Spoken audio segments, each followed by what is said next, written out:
에베소서 1장 19절 말씀입니다. 한 목소리로 봉독하도록 하겠습니다.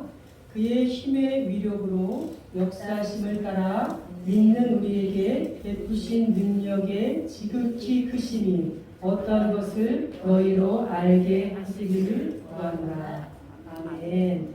능력의 통로로 살게 하소서. 목사님 말씀 전해주시겠습니다.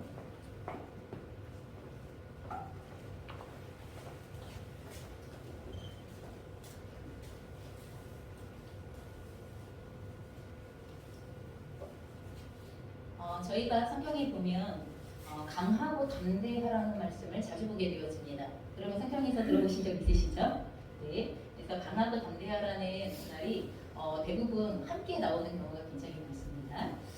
그 얘기를 들을 때마다 왠지 힘이 나는 것 같은 느낌이 들죠.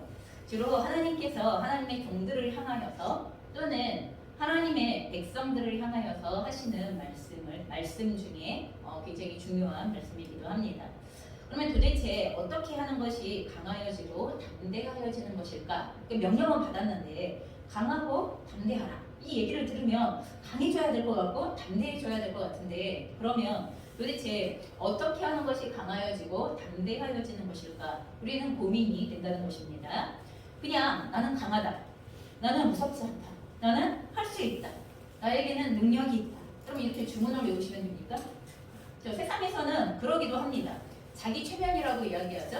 셀프 컨트롤이라고 이야기를 해서 그렇게 자기 최면을 걸면 마치 자기가 그럴 수 있는 능력이 생기고 그리고 자기가 그만큼 강해지는 것 같다는 자기 암시를 받게 되어지는 이러한 방법을 사용하기도 합니다. 그러면 정말 강해지는 것입니까? 성경에서는 도대체 어떻게 하는 것이 강해지는 것일까, 담대해지는 것일까 라는 것에 대하여서 이렇게 말하는 것을 경험합니다. 죄송합니다. 제가 하나를 더 갖고 올라왔습니다.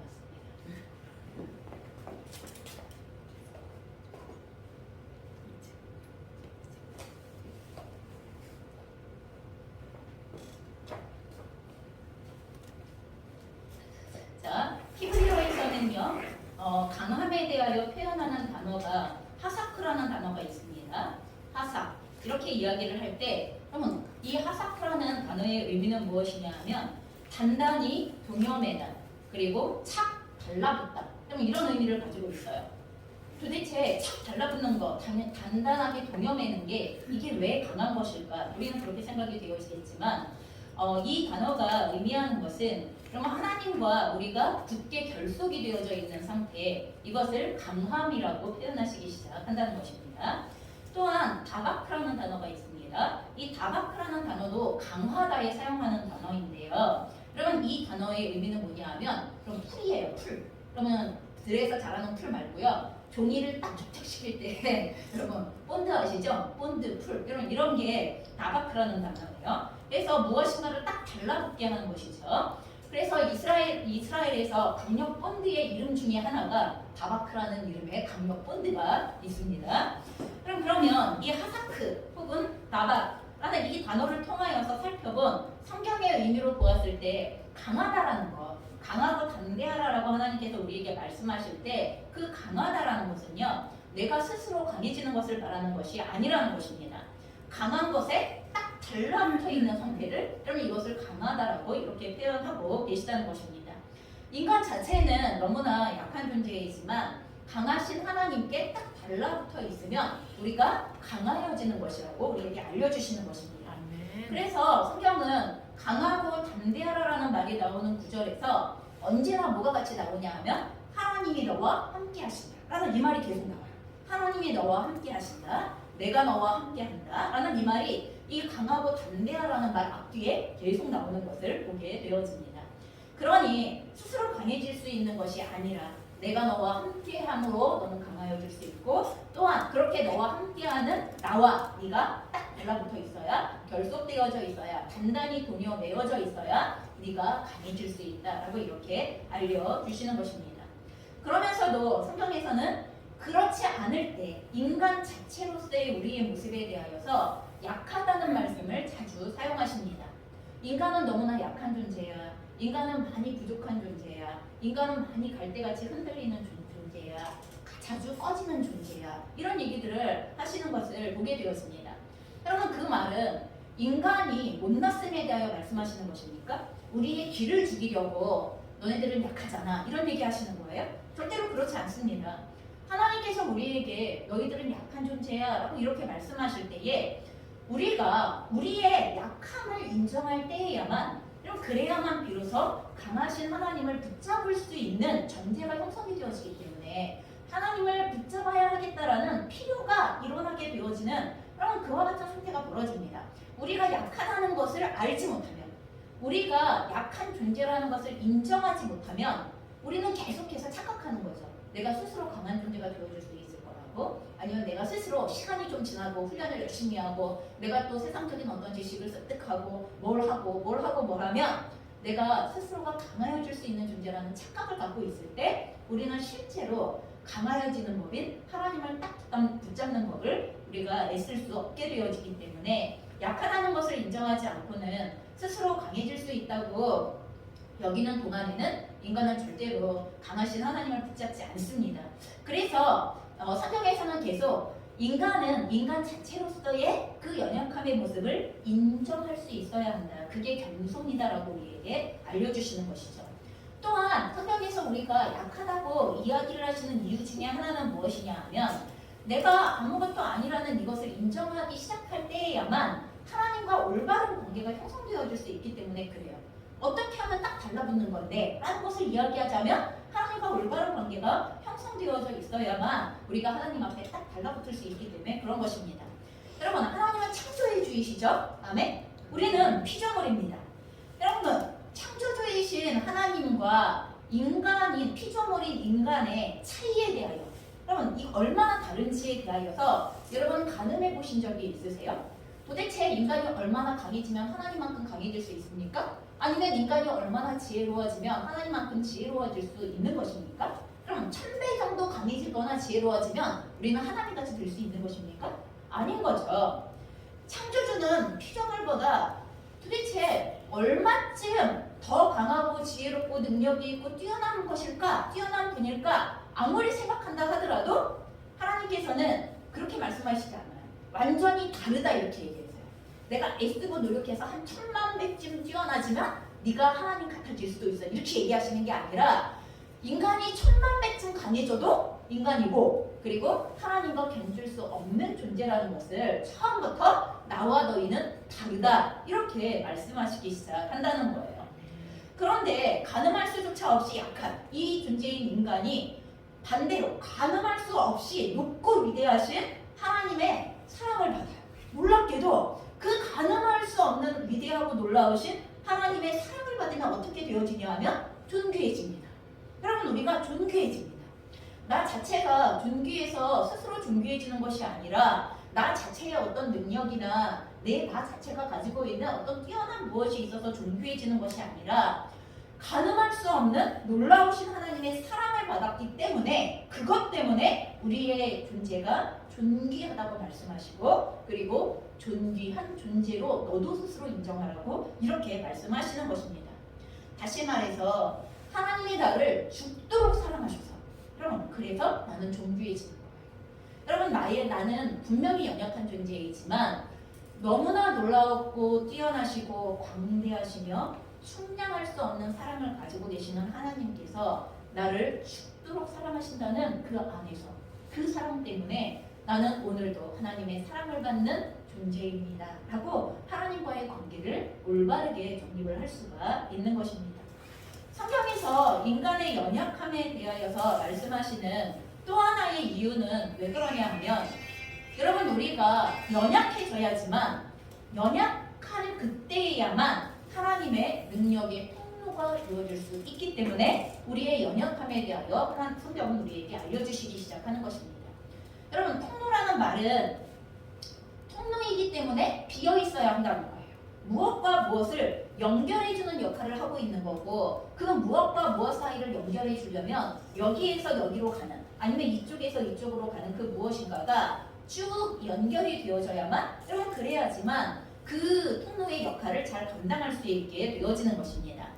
그래서 나의 연약함을 인정할 때에야만 여러분 그 나의 연약함이라는 것 자체가 통로가 되어져서 하나님의 강함이 여러분 나를 통하여서 드러날 수 있다고 이렇게 말씀하시는 것입니다. 그런데 그 통로가 꽉 막혀 있어요. 다시 말해서 나는 강해. 이미 통로가 스스로 나는 강해. 여러분 이렇게 이야기를 하면서 그 통로가 꽉 막혀 있게 되어지면 하나님의 그 강하심의 모든 내용들을 그리고 하나님의 강하신 그 뜻들을 여러분 우리가 올바르게 흘려보낼 수 없죠. 하나님의 우리를 통하여 말씀하시기를 원하시는 게 있어서 말씀하시고 나면 강한 사람들은 어떻게 합니까? 하나님 그러시면 안 되죠. 하나님 그게 맞아요? 하나님 그게 상식적이에요? 하나님 어떻게 그렇게 되어져요? 아니면 그게 말이 된다고 생각하세요? 그럼 우리는 계속 이렇게 하나님 앞에 토를 달기 시작하는 상황들이 벌어지기 시작한다는 것입니다. 우리는 모세를 잘 알고 있습니다. 모세가 40에 이스라엘 백성들을 위하여서 마음에서 분노를 일으켜서 이스라엘 백성들을 정말 애굽의 그 학대로부터 벗어나게 해주고 싶은 마음 때문에 사람을 쳐서 죽이는 일을 벌이게 되어지죠. 그리고 나서 애굽으로부터 도망자로 추방당하게 되어져요. 쫓겨나게 되어져요. 그리고 나서 모세가 40년의 시간이 더 흘러 광야에서 목자로 양을 치면서 살게 되어진 40년이 지나고 나서야 모세는 80이 되어졌을 때 하나님께서 모세를 부르시는 장면을 저희가 보게 되어집니다. 그럼 그때 모세의 내면의 상태가 어떠했을까? 그럼 모세가 스스로 자기 자신을 바라보는 자기 자신에 대하여 평가하는 내용들이 어땠을까? 우리는 아마 생각해 보셨으면 좋겠습니다. 광야에서 양을 치는 대로 40년을 보내면서 모세는요 그의 삶 속에 더 이상의 어떤 희망, 더 이상의 어떤 소망, 자기가 믿었던 자기 자신에 대하여서 철저하게 포기하게 되어지는 이러한 상태 가운데 놓여지게 됩니다. 내가 더 이상 살인자요, 도망자. 그럼 뭘 할 수 있겠어요? 살인자요, 도망자요. 그리고 아무리 그 이전에 40년 동안 애굽에서 수많은 학문과 지식을 배웠다 하더라도 그 이후 40년 동안 그저 할 줄 아는 것이라곤 광야에서 양치는 것 이외에는 해본 적이 없는 그 자신에게 그리고 도망자요, 살인자의 굴레가 씌워져 있는 자신에게 도대체 뭘 할 수 있는 기대와 소망이 있었을까 하는 것을 우리는 생각해 볼 수가 있다는 것입니다. 스스로는 아무 꿈도 희망도 가질 수 없는 그런 상태였는데 그래서 난 못해요. 나는 자신이 없어요. 나는 할 자격이 없어요. 당연히 이렇게 얘기할 수밖에 없는 상태 가운데 놓여져 있었던 바로 그 모세에게 하나님께서 그 광야에서 모세를 낮출 만큼 낮추시고 낮출 만큼 낮춘다는 건 뭐예요? 완전히 비워버리셨다는 거예요. 완전하게 그 안에 무엇인가 난 할 수 있어 라고 생각했었던 모든 것들을 싸그리 다 비워버리셨다는 이야기를 하시는 거죠. 가장 약하게 하시고 가장 비워버리시고 그리고 나서 하나님이 모세를 부르시는 거예요. 완전히 모든 것을 탈탈탈탈 털어서 다 뒤집어서 엎어버리신 것 같이 해놓고 나서 그리고 나서 내가 너를 쓰겠다 이렇게 부르시는 거예요. 그러니 처음 하나님을 만나고 모세가 제가 뭘 할 줄 알겠어요. 내가 적합해요 하나님? 내가 뭘 어떻게 하라는 거예요? 이렇게 얘기하는 게 어쩌면 너무나 당연한 이야기일 수 있는 그런 상황인 것이죠. 모세가 강했다면 절대로 출애굽의 지도자가 되지 않습니다. 절대로 출애굽의 지도자로 쓰임받을 수 없습니다. 하나님께서 진행하시려는 출애굽은 정말 전무후무한 하나님의 능력이 흘러가야 하는 역사예요. 당시에 가장 강한 나라였던 애굽의 왕 앞에 서야 하고 가장 강한 힘과 능력과 종교적인 모든 것에 뛰어난 그 문화들을 자랑하고 있었던 그 애굽을 뒤집어 엎어야 하는 일들이 일어나야 하는데 여러분 그거 하나님의 자체의 역사가 개입되어지지 않고는 절대로 일어날 수 없는 일이 벌어져야 하는 그때 여러분 하나님의 능력이 고스란히 하나님의 일하심의 방식이 고스란히 흘러가야 할 그런 그 통로가 필요한 거예요. 하나님은 모세를 그래서 그렇게 만들어 가시는 거예요. 여러분 이 세상에 하나님의 전무후무한 능력을 보여줌을 통하여 출애굽을 이끌어야 하는 그 상황 가운데에서 전능하신 하나님의 손길이 역사할 수 있는 통로 하나님의 능력이 그대로 흘러가서 드러나는 통로 과연 누가 그 사람이 되어줄 수 있었을까 하는 것에 대하여서 하나님께서는 모세를 쓰시겠다고 말씀하신다는 것입니다. 이때 이해할 수 없는 하나님의 명령에 대하여서 자기의 고집이 있는 인간은 절대로 따라가지 않습니다.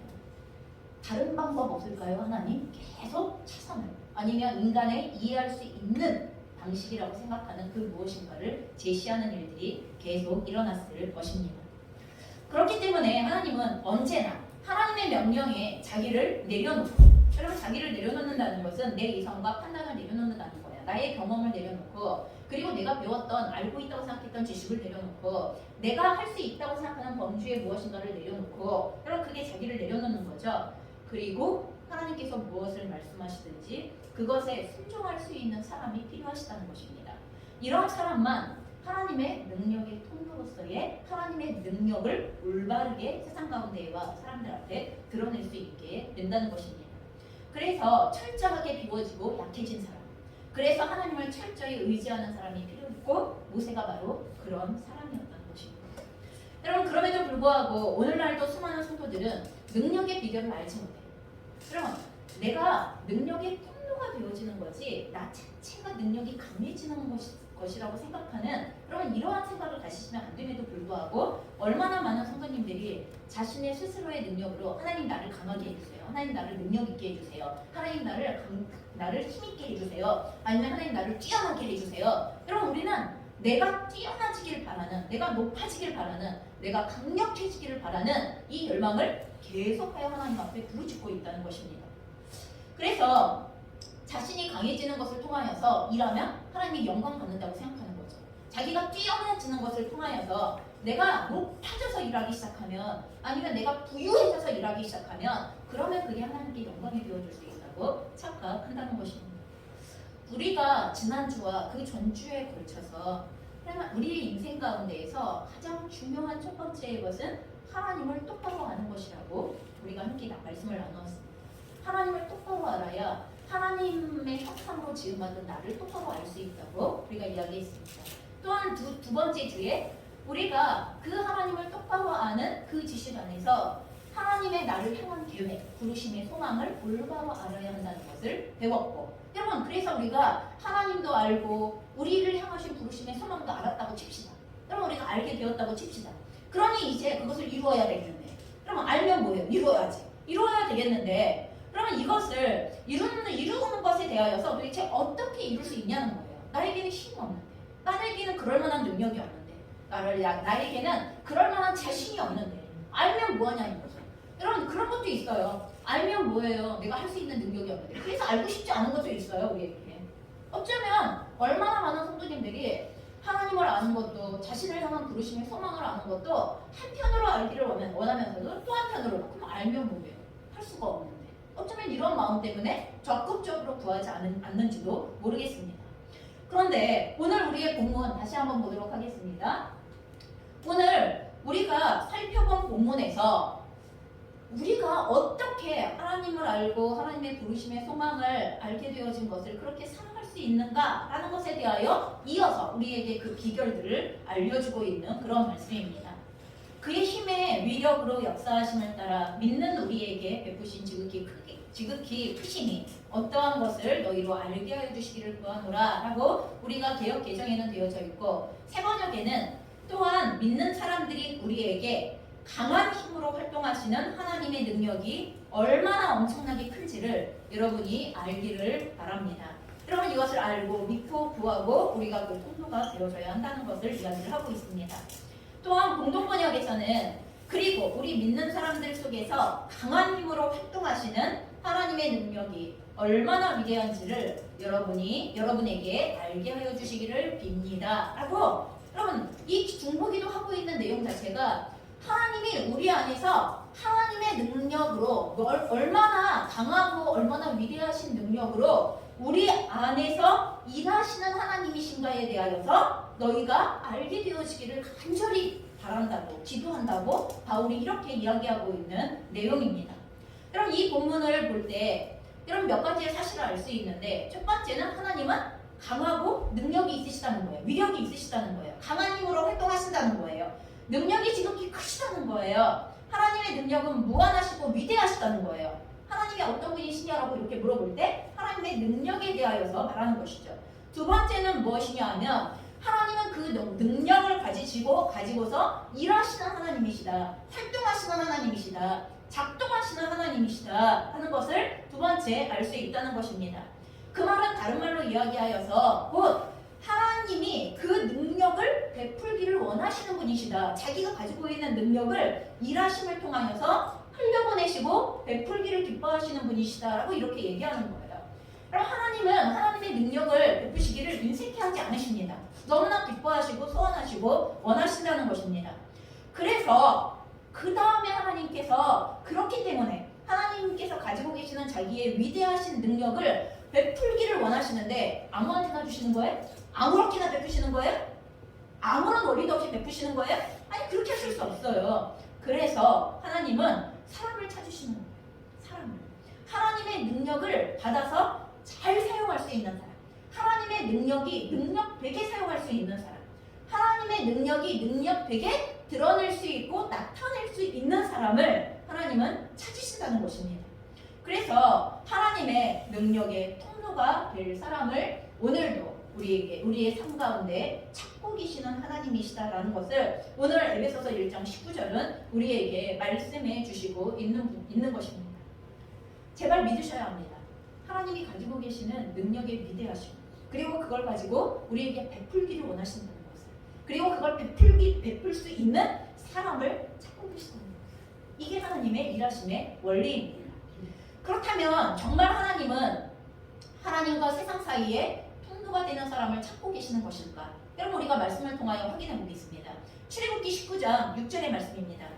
함께 읽겠습니다. 너희가 내게 대하여 제사장 나라가 되며 거룩한 백성이 되리라. 너는 이 말을 이스라엘 자손에게 전할지니라. 여러분 이 말씀 가운데에는 하나님께서 이스라엘 백성들을 출애굽시키시는 목표가 나타나 있죠. 여러분 이스라엘 백성들을 애굽으로부터 건져내시는 구원해내시는 목표가 뭐예요? 바로 너희들이 제사장 나라가 되라, 거룩한 백성이 되라 라고 말씀하시는 게 출애굽의 목표라고 말씀하시는 거예요. 그러면 제사장 나라는 뭐예요? 제사장 나라가 뭔지를 알려면 제사장이 뭔지 알아야 됩니다. 제사장은 하나님과 하나님의 백성 사이를 연결해주는 통로예요. 제사장은 하나님과 하나님의 백성 사이를 연결해주는 통로예요. 그래서 제사장은 하나님의 뜻을 사람들에게 명확하게 전달해야 하고 사람들의 상황을 하나님께 가지고 나아가 아래에 있는 역할들을 올바르고 충실하게 해야 하는 이 통로의 역할들을 감당해주는 사람이에요. 그렇기 때문에 제사장은 어떻게 되어야 하냐면 거룩해야 돼요. 그럼 막혀있으면 안 돼요. 더러우면 안 돼요. 그러면 하나님의 뜻이 제사장을 통하여 오다가 왜곡되면 안 돼요. 변질되면 안 돼요. 또한 인간의 상황과 그 아뢰어야 할 내용들이 하나님께 올라가다가 이것이 내 뜻대로 제사장의 뜻대로 바뀌면 안 돼요. 있는 그대로 하나님께 아뢰어져야 하는, 그러면 그래서 제사장은 거룩해져야 되는 거예요. 거룩한 통로가 되어져야 한다고 말씀하시는 거예요. 거룩하신 하나님이 드러나려면 통로가 거룩해야 해요. 아무리 깨끗한 물이라 하더라도 여러분 깨끗한 물이 시궁창을 통과했다고 생각해보세요. 하수도를 통과했다고 생각해보세요. 그 물 마실 수 있으세요? 아무리 정수기에서 걸러낸 물을 여러분 그걸 받아서 그걸 하수구에다 붓고 하수구가 통과되어서 나온 물 여러분 그거 다시 드실 수 있으세요? 우리는 아무도 못 먹어요. 아무도 그렇게 생각하지 않아요.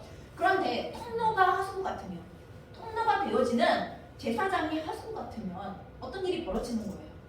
하나님께로부터 오는 뜻도, 이 백성들로부터 하나님께 올라가야 하는 상황도 왜곡되어질 수밖에 없거나 비틀어지거나 잘못되거나 아니면 오염되거나 이럴 수밖에 없다는 것입니다. 그러니 오늘 이스라엘 백성들을 향하여 너희는 제사장 나라가 되라 라고 이렇게 말씀하신다는 것은 이스라엘 나라 자체가 하나님과 세계의 세상의 모든 민족들 사이에 하나님의 통로가 되는 그런 나라가 되어지기를 바라셨다는 것을 말씀하고 있다는 것입니다.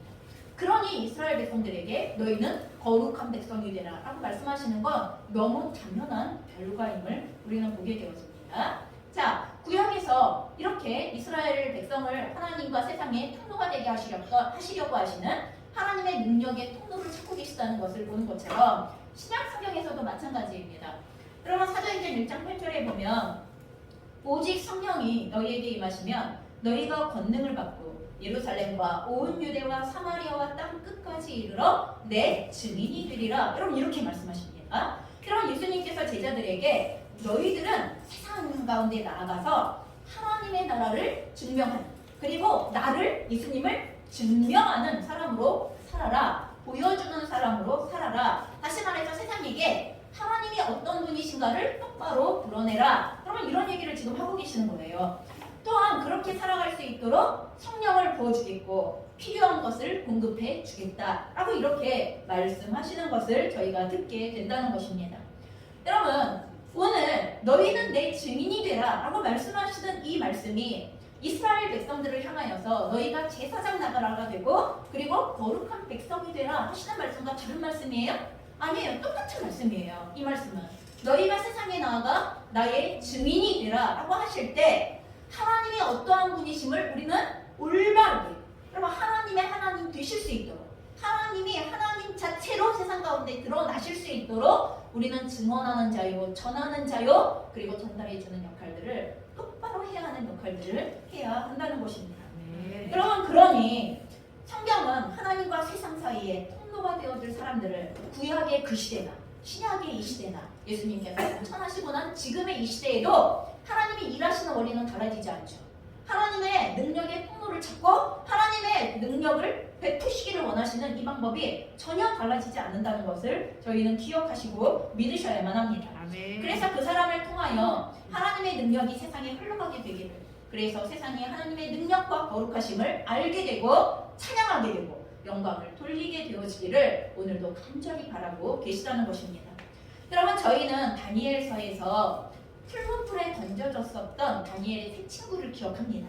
여러분, 바벨론의 느부갓네살 왕이 황제의 신상을 세워놓고 누구나 다 절하라고 이야기를 했을 때 다니엘의 세 친구가 그렇게 할 수 없습니다.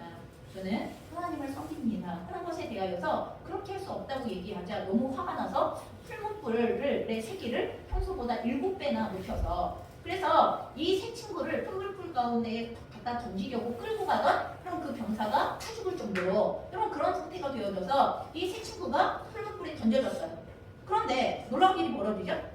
죽지 않았어요. 그것을 보고 있었던 느부갓네살 왕이 뭐라고 선포하게 되어지는지 아십니까? 사드락과 메삭과 아벳느고의 하나님을 찬송할지로다. 그가 그의 천사를 보내사 자기를 의뢰하고 그들의 몸을 바쳐 왕의 명령을 거역하고 그 하나님밖에는 다른 신을 섬기지 아니하며 그에게 절하지 아니한 종들을 구원하셨도다. 그러므로 내가 이제 조서를 내린다. 왕이 조서를 내려요. 각 백성과 각 나라와 각 언어를 말하는 자가 모두 사드락과 메삭과 아벳느고의 하나님께 경솔히 말하거든 그 몸을 쪼개고 그 집을 거름터로 삼을지니 이는 이 같은 사람을 구원할 다른 신이 없음이니라. 여러분, 이방 왕이 바벨론 제국을 다스렸던 이방 왕인 느부갓네살 왕이 이런 신을 본 적이 없다라고 얘기하면서 조서를 내려서 그 하나님의 이름을 망령되게 일컫는 자가 있으면 쪼개어 죽여라. 여러분, 이렇게 얘기하면서 하나님의 이름을 높이는. 여러분, 그런데 그게 이 다니엘의 세 친구가 잘나서 그렇게 된 거예요. 다니엘과 세 친구는 끌려가서 풀무불에 던져 넣음을 당하는 것밖에는 한 게 없어요. 무슨 말인지 아시죠? 단지 중심에 하나님을 섬기기로, 그리고 하나님을 올바로 섬기기로 작정한 그 믿음 이외에, 하나님의 말씀대로 살기로 결정한 그것 이외에는 끌려가서 풀무불에 던짐을 당기진 것밖에 없어요. 능력은 어디로부터? 하나님의 능력으로부터 나타나기 시작하는 거예요. 여러분, 우리는 사자굴에 던져졌었던 다니엘 역시도 알아요. 바벨론이 망하고 페르시아가 세워지고 페르시아의 다리오 왕이 다스리고 있었던 상황에서 다니엘은 이때도 살고 있었죠. 다니엘은 이때도 굉장히 중요한 한 나라의 재상으로 살고 있었는데, 그럼 그런 다니엘을 시기했었던 사람들 때문에 어떤 일이 벌어졌어요? 그러면 그 일정 기간 동안에 아무에게도 기도하지 않고 아무에게도 절하지 않고 기도하지 말도록 명령을 내려달라고 왕에게 이야기했는데 다니엘이 그것을 알고도 하루에 3번씩 하나님 앞에 기도했었던 기도의 자리에 나가서 기도했어요. 이 문제 때문에 어쩔 수 없이 왕의 명령을 거스르게 되어진 이 문제 때문에 다니엘을 사자굴에 집어넣어야 했었던 다리오 왕은 굉장히 슬퍼했어요. 왜냐면 다니엘을 너무 아꼈거든요. 근데 왕의 조서가 어겨졌으니까 어쩔 수 없이 다니엘을 사자굴에 집어넣을 수밖에 없는 상황이 벌어지는 거예요. 여러분, 여기서도 다니엘이 뭐 했어요? 끌려가서 사자굴에 그냥 던짐을 당했어요. 예, 한 게 그거밖에 없어요. 기도했고 그리고 사자굴에 던짐을 당했어요. 근데 어떤 일이 벌어져요? 그 다음날 아침에 다리오 왕이 막 사색이 돼서 가서 슬피 울면서 말해요.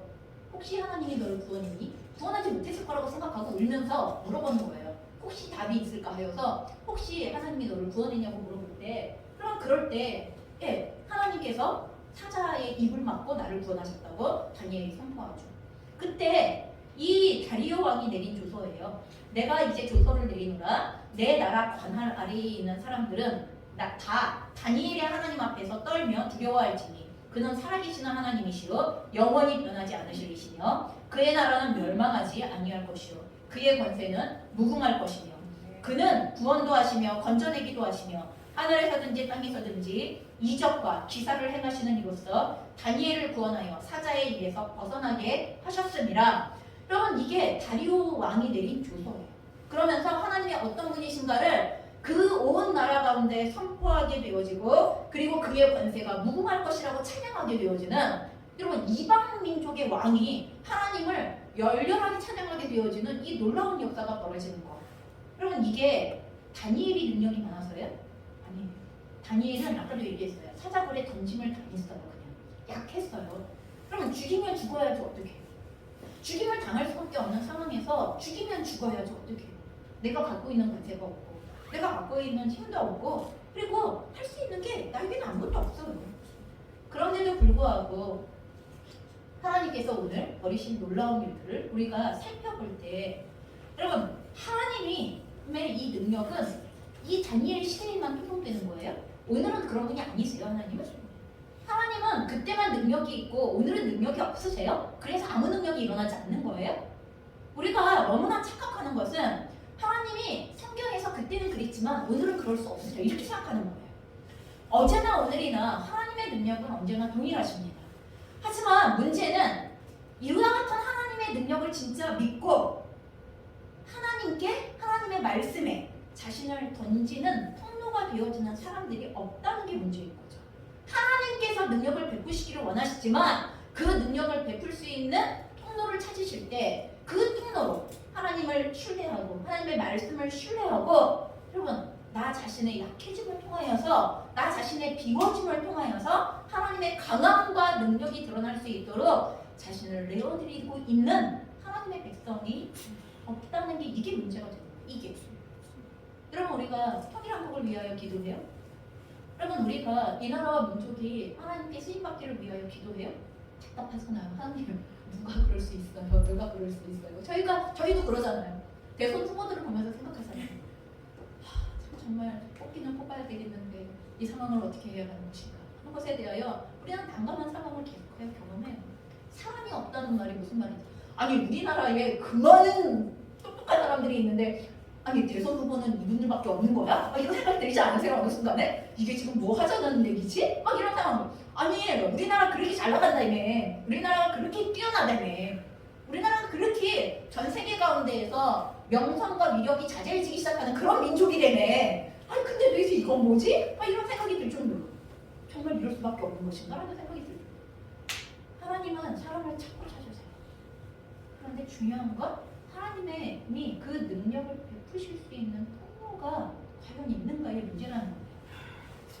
여러분 통로는 스스로 강한 자가 절대로 아닙니다. 다니엘의 세 친구도 다니엘도 자기 자신 스스로가 강한 자가 아니었습니다. 그저 자신의 삶을 하나님의 말씀에 내던지는 그와 같은 사람들이었고 바로 그런 사람들이 하나님의 통로가 되어지는 것이고 그리고 하나님께서 그 능력을 베푸실 수 있는 통로가 되어지는 거예요. 많은 사람들이 스스로 강화해주려고 하지만 반대로 비워져야 하고 내려놓아야지만 하나님은 우리를 통하여 일하실 수가 있습니다. 여러분 고린도후서 12장에서 바울은요 자기의 육체의 가시를 위하여서 3번을 하나님께 기도했다고 나와요. 여러분 여기서 말하는 3번의 기도는 유대인들이 자주 사용하는 40일씩 금식하면서 하는 기도를 3번 했다는 얘기인 거예요. 그저 한번 해보는 기도, 잠깐 지나가다 스치는 것처럼 하나님 제 돈 좀 나면 안 돼요? 이런 기도 얘기하는 거 아니고요. 예, 유대인들이 그 중요한 그 무엇인가를 위하여 했던 40일간 금식을 하면서 기도하는 3번의 기도를 이야기를 하는 거예요. 그럴 때 그 기도의 내용에 대하여 고린도후서 12장 9절은 말합니다. 나에게 이르시기를 내 은혜가 네게 족하도다. 이는 내 능력이 약한 데서 온전하여 지내라 하신지라. 그러므로 도리어 크게 기뻐함으로 나의 여러 약한 것들에 대하여 자랑하리니 이는 그리스도의 능력이 내게 머물게 하려 함이라. 이게 바울이 받은 응답이고 그 응답으로 인하여 지금 기뻐하고 설명하고 있는 내용이에요. 바울은 가시를 없애달라고 했는데 하나님께서는 이미 그 바울에게 주신 은혜가 약한 그 상태, 가시를 가지고 있는 그 상태가 은혜가 부족한 상태라고 말씀하신다는 거예요. 왜 내가 너를 약하게 했냐 하면 네가 평생 능력의 사람으로 살아갈 수 있도록 하기 위해서라고 그렇게 말씀하시는 거예요. 아픈 것이 왜 주님의 능력에 함께하는 비결이 됩니까? 여러분, 강하면 자기 힘으로 하려고 하는데 여러분 약하면 하나님을 간절히 붙잡기 때문이라고 앞에 처음 시작할 때 말씀드렸습니다. 그리고 하나님을 간절히 붙잡는 사람을 하나님도 강하게 그의 능력의 원풀로 붙잡으십니다. 여러분 이럴 때 능력이 나가는 것입니다. 그래서 바울은 가시가 저주가 아니라 하나님의 은총이며 하나님의 은혜에 머무는 자리라는 것을 믿음으로 선포하고 있는 것입니다. 여러분 하나님께서 오늘도 나를 약하게 하고 계십니까? 자꾸 낮추십니까? 자꾸 비우십니까? 그럼 이거 지금 뭐 하자는 것입니까? 하나님께서 우리에게 내가 너를 쓸 수 있도록 네가 나의 포도가 되어달라고 말씀하시는 것입니다. 내가 너를 쓰기 위하여 준비하는 것이라고 말씀하시는 것입니다. 너를 도구 삼아 내가 무엇인가를 하고 싶다고 말씀하시는 것입니다. 여러분 그것이 육체의 연약함이건 아니면 우리가 가지고 있는 사회적인 어떠한 신분들이나 능력들이 제한되어지는 것처럼 느껴지는 것이건 내가 무엇인가를 이제 좀 할 수 있을 것 같은데 자꾸 놔주시네. 이제 좀 내가 경력도 있고 이제 좀 내가 뭐좀 사회도 좀 알고 사람들과의 관계도 좀 할 줄 알고 그래서 뭔가를 좀 할 수 있을 것 같은데 자꾸 낮추시네요. 자꾸 제안을 하시는 것 같네요. 왜요? 우리에게 말씀하십니다. 나를 비우라. 나를 내려놓으라고 말씀하십니다. 여러분 이것은 기독교의 본질이고 십자가의 원리입니다. 오늘날의 우리의 시대에는요. 기독교인이 너무나 약하기 때문에 능력이 안 나타난다고 착각하는데 그렇지 않습니다. 여러분 우리가 너무 약하기 때문에 능력이 안 나타나는 게 아니라 우리가 너무 강해서 그래서 하나님의 능력이 나타날 수 없는 겁니다. 자신의 고집이 너무 세고 너무 잘났고 다 똑똑해. 어쩌면 그렇게 잘나고 똑똑한지 몰라. 말 한마디를 해보면 지지를 않아. 무슨 말인지 아시죠? 예. 나도 하나님께 해보셔서 알잖아요. 하나님이 뭐라고 한마디 하시면 이래서 안 되고요. 저래서 안 되고요. 하나님 제 사정을 아시고요. 그럼 우리가 그러는 것처럼 우리 시대의 그리스도인들의 모습은 너무 강해요. 진짜. 약해서 하나님의 능력이 안 나타나는 게 아니라는 거예요. 제가 너무 존경하는 목사님 중에 한 분이 계세요. 근데 이 목사님께서 암투병을 하신 적이 있어요. 제가 그때 암투병 하실 때 너무 많이 울고 기도했는데 너무 안타까운 마음으로 기도했었는데 하나님 이분은 진짜 안 데려가셨으면 좋겠어요 하고 제가 간절히 기도했던 그런 시간들이 있어요. 그런데 이분이 1년 만에 암투병에서 완치를 하셔서 그래서 다시 단상에 서실 수 있는 그런 놀라운 은혜를 믿게 되어지신 거죠. 그래서 이분이 간증하신 내용이에요. 이분이 1년 만에 단상이 이제 서게 되어지는 날이 내일인데 내일 주일에 서야 되는데 얼마나 막 설레겠어요. 1년 만에 하나님이 병을 고쳐주신 은혜도 감사할 뿐만 아니라 1년 동안 나를 위하여 기도해준 선보도 받을 이제 내가 좋은 모습으로 섰으면 좋겠는데 하는 이런 마음을 가지고 하나님 앞에 강하게 해달라고 능력 있게 해달라고 간절히 기도하고 계셨대요. 그런데 그때 너무 놀랍게 하나님의 음성을 아주 정확하게 들으셨대요. 뭐라고 말씀하시냐 하면 나는 너에게 능력을 주지 않겠다 이렇게 말씀하시더래요. 너를 강하게 하지 않겠다. 그러나 네가 엎드려 기도하면 반드시 응답한다 이렇게 말씀하시더래요. 평범하셨대요. 그게 뭘 의미하는지 그럼 그 말씀이 뭘 의미하는지 여러분 지금 흐름상 이해하시죠? 내가 엎드려 기도하는 만큼만 너네가 능력을 주겠다 이렇게 얘기하시더래요.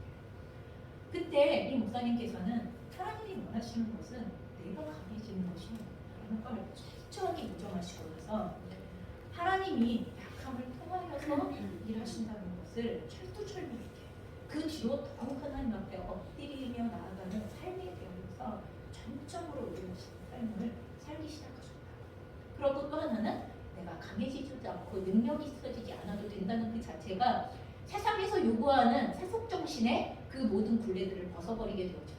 그러면 세상에서 그러잖아요. 목사님은 얼마나 능력이 있으세요? 그렇게 그걸 자꾸 얘기하잖아요. 목사님은 능력이 있으셔야 돼, 힘이 있으셔야 돼. 목사님 자체가 능력 있고 힘이 있는 게 아니라는 것입니다. 성경에 보면요, 능력이 언제 나타나는지 성경에 공식이 있어요. 그러면 그건 뭐냐면 하나님의 명령에 그대로 순종할 때 하나님의 능력과 기적이 됩니다. 우리에게는 기적이죠. 하나님의 능력이 나타나는 게 우리에게는 기적이에요. 그래서 요단강에 법궤를 메고 들어가라.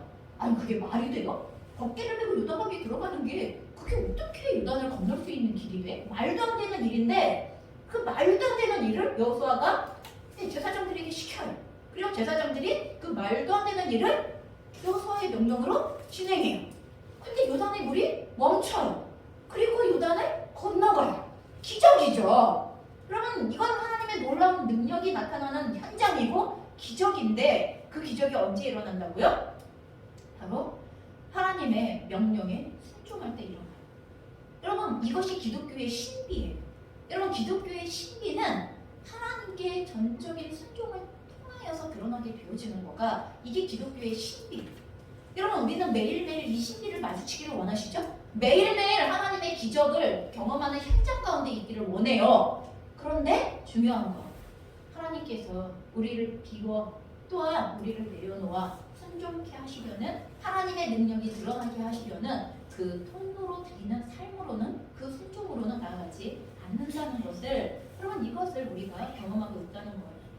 우리가 우리의 시대에 하나님의 신비를 이와 같은 기적을 자주 경험하지 못하는 것은 순종하지 않아서 바로 말로 얘기하면 우리가 약해지지 않아서 순종할 만큼 약하지 않아요. 내가 해볼 수 있는 게 남아있다는 거죠.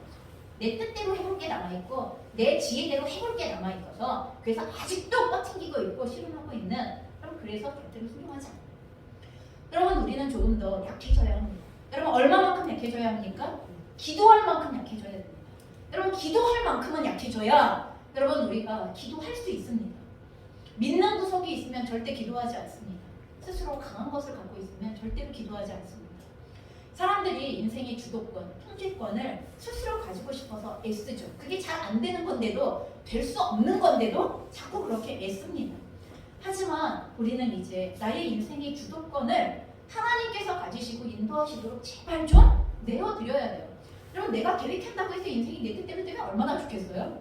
안 됐잖아요. 여지까지 해보시고도 그래요? 안 됐잖아요. 그거 아니잖아요.